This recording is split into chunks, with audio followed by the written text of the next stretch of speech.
Middlesex lost another Vitality Blast nail-biter, this time defeated by Gloucestershire in Bristol by 5 wickets with only 1 ball of the match to spare. Middlesex batted first after winning the toss and made a rapid start with a dozen runs scored from the opening over and another 14 in the second, with Max Holden finding the boundary 3 times in successive deliveries off Tom Smith, who was given a new ball. Holden looked determined to finish the Blast season on a high, and he was dominating the early scoring, a rare time that his partner Stevie Eskenazi was largely a spectator. Middlesex had 51 runs on the board after 4 overs, Holden adding a 6 to his 5 fours to take his personal tally to 33 in a hurry. But his fun was finished in the 5th over when, on 37, he picked out Tom Price at mid-off, his runs occupying only 19 deliveries. Price had his hands warmed up again in the last over of the power play, Joe Cracknell top-edging a sweep off Smith to fall for a single, Middlesex taking their total to 59 for 2 after 6. The runs were drying up, and in attempting to push on, John Simpson was bowled by Benny Howell for 7, his side on 74 for 3 in the 9th over. Having smashed 51 runs from the first 4 overs, Middlesex had stumbled to 82 for 3 at the halfway stage of their innings. Eskenazi had to wait until the 13th over to secure his second 4. Josh De Caires was playing in only his second T20 match, but was not lacking any confidence as he and his skipper once more began to pick up the pace. De Caires went down the ground for a second boundary, but such moments were at a premium. The total at 126 for 3 with 4 big overs remaining.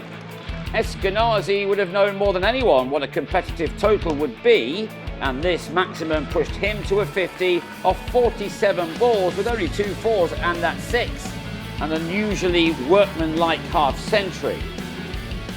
His stand with De Caires ended at 64, with the latter skying Jack Taylor to Howell, the youngster leaving with a very handy 24 runs to his name. The visitors ended on 163 for 4, Eskenazi batting right through the innings, finishing with 65 off 55. His Blast season concluded with 431 runs to his name with a strike rate of 151, and this patient knock had given his side a chance of a last match win.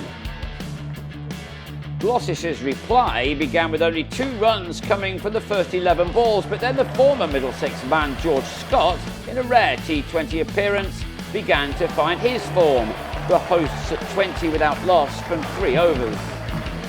Max Harris was brought on for the 4th, and as he did on his debut on Friday, he struck in his first over, Scott gone for 14, as he plugged the paceman to Eskenazi at mid-off.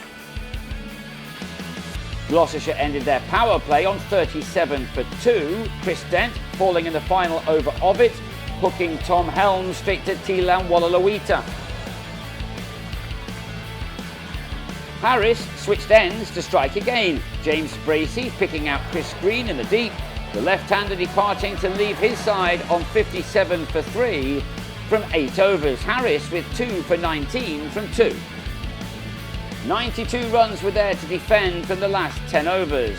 Eskenazi had waited until now to introduce Wallaluita, and he struck with his second delivery, Miles Hammond picking out Luke Holman perfectly.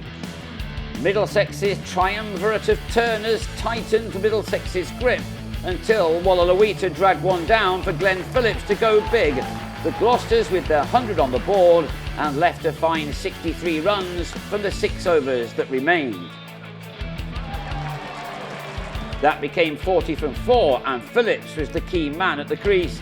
16 runs were taken off the 16th over, that including another maximum for the Kiwi, who then struck another one off Helm to put his side in the box seat. 2 overs left and 21 runs to defend. Phillips with a 50 from 37 balls. Helm was given the ball for the last over with 13 runs needed for the hosts. 3 came off the first 2 balls, and to the third, Phillips tried to go large, but Holden was well placed to claim the catch. On Friday night, it was Craig Overton who took the game away from Middlesex, and this time it was Howell. 6 were needed from 2 balls, but he needed only 1 of them as he cleared the rope at long on. The Blast campaign could so easily have ended with 2 wins instead of these 2 defeats. This one slipped away with just 1 ball left, Gloucestershire crossing the line by 5 wickets. Middlesex will hope to learn from the experience of those last 2 games as they now concentrate on the Championship and the One Day Cup.